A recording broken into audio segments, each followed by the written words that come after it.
Hey everybody, this is Marcel here. Today's subject is a topic request from Badass to give a summary of what he had happened. So basically, he got approached on social media by a woman he'd only met briefly. She had shown mild romantic interest in him, but before long within the conversations, she was already asking for money. None of this is a surprise to anyone, especially considering that the woman is foreign. His question is in regards to his friends, in addition to the woman's colleagues, were encouraging him to both date her as well as give her money or resources, whether it be directly or otherwise. The whole "she's a good woman, give her a chance" routine. He informs me these so-called friends even admitted to having less than genuine intent in telling him to do this, at least after the fact.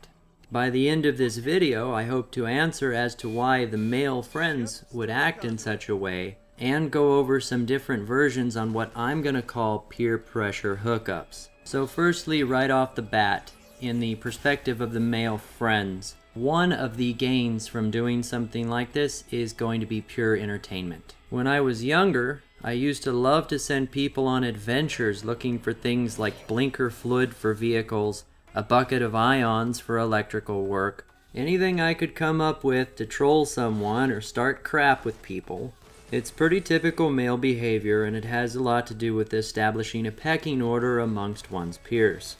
No, gentlemen, your friends do not actually think that you would make a good couple with the bloated land whale and the skanky hoe. I do not, however, believe that that is the situation with Badass. The second reason men with ill intent are going to suggest such a thing is going to be purely jealousy. Guys often joke about having a girlfriend is like having a ball and chain, same as having a wife. Truth is, as many of us know, a lot of blue pill men are not happy. They see someone with the freedom to go around and do whatever they want without a woman to tie them back, and that's enough of a reason in itself to take that freedom away if they can. It doesn't have to be an inherently toxic woman or a bad match. It's just whoever they can come up with to kind of level that playing field. Them seeing their neighbor's perfect lawn is just enough of an excuse to have their dog come over and take a dump on it. Metaphorically speaking, of course.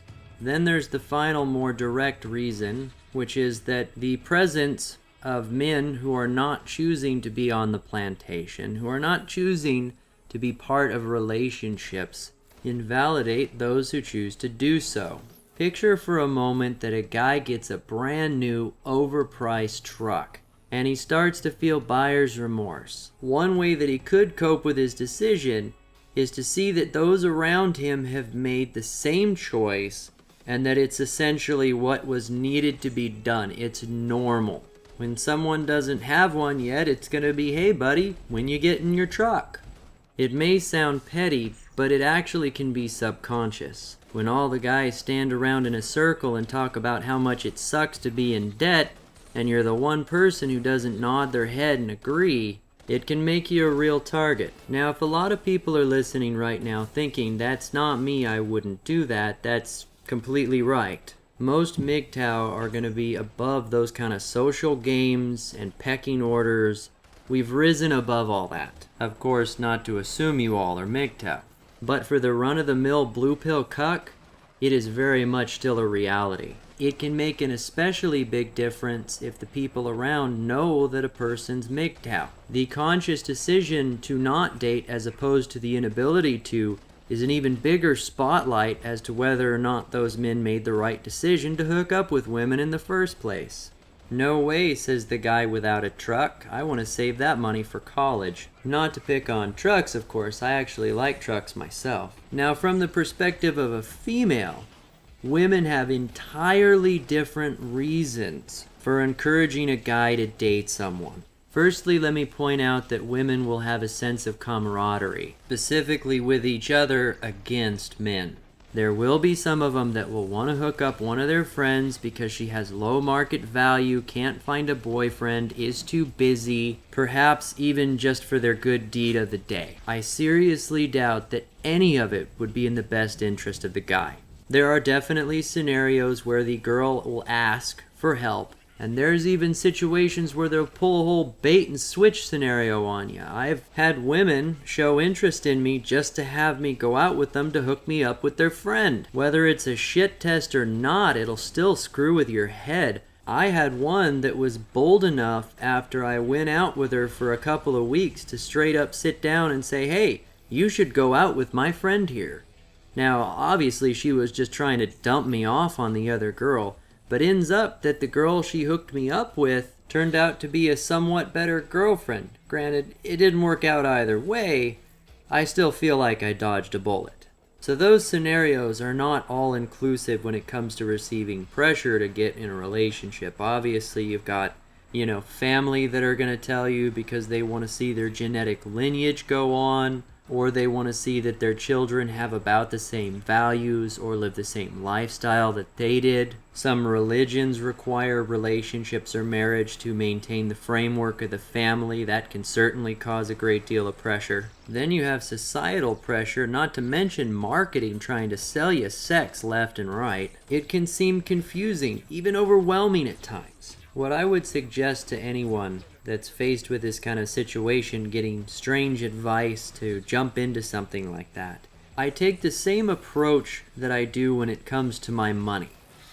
If someone is telling me that I should buy something, especially if I'm not the one asking the questions as to what or why, they just solicit it to me, my guard is automatically up. We as consumers are not idiots. We know what we need. We don't need some shifty company to tell us. Considering that people will generally err on the side of caution automatically, the idea that they would recommend to jump into a relationship or would even take the time out of their day to go forward and suggest it unwarranted reeks of having an ulterior motive. Relationships, for those who even want them, generate naturally on their own without any prompting. At least the healthy ones normally do. I use the term healthy very loosely.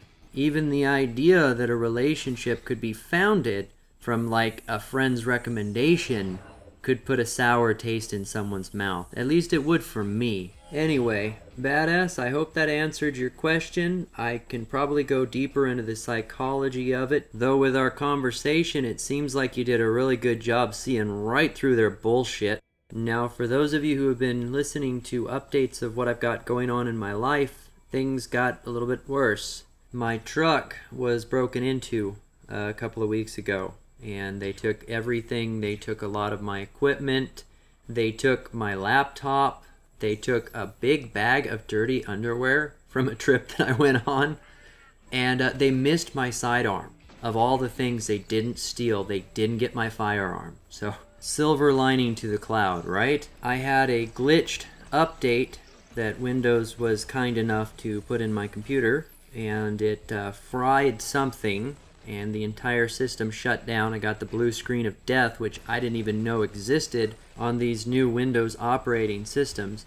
I was able to recover most of my files, which saved all my clip arts and videos, but I lost every program, which included all of my video editing software. So that has been my project for about the last week. No change in my mother's situation. We're still waiting on a liver for her. Finally, my channel was hit, and not in the typical copyright scenario. This was more elegant. I'll give out the information as to how after it's all settled. As I've said before, they could shut down my entire channel and I would just come back. I'm not going to be going anywhere.